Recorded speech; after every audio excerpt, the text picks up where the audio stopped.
Assalamualaikum warahmatullahi wabarakatuh. Perkenalkan, nama saya Muhammad Rian Fauzan dari Teknokrat University dengan NPM 224111136. Kali ini saya akan menjelaskan tentang pengantar sistem akuntansi. Fondasi informasi keuangan yang akurat dan terpercaya.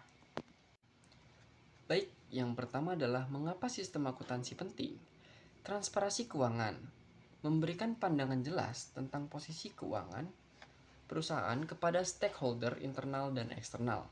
Yang kedua adalah kepatuhan regulasi, memastikan perusahaan mematuhi standar akuntansi dan peraturan perpajakan yang berlaku. Dan yang terakhir adalah pengambilan keputusan, menyediakan data akurat untuk strategi bisnis, perencanaan, dan evaluasi kinerja manajemen. Baik, nextnya adalah komponen utama sistem akuntansi.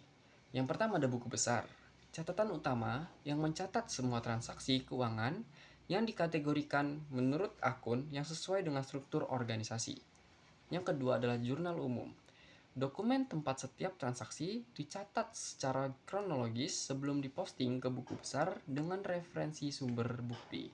Dan yang ketiga adalah laporan keuangan.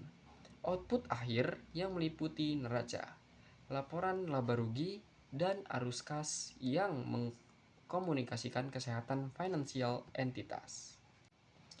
Next, kita punya yang pertama adalah identifikasi transaksi.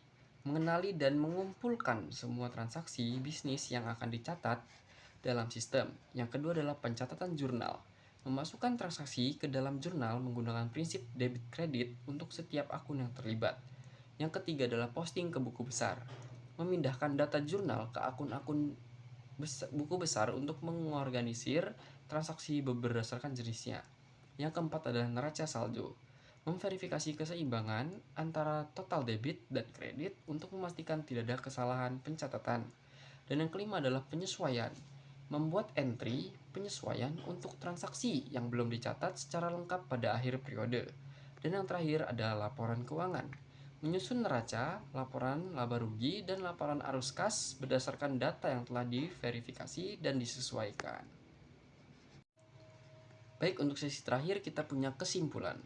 Yang pertama adalah evaluasi kebutuhan. Analisis proses akuntansi saat ini dan diidentifikasi gap yang perlu ditutup dengan sistem baru. Yang kedua adalah rencanakan implementasi.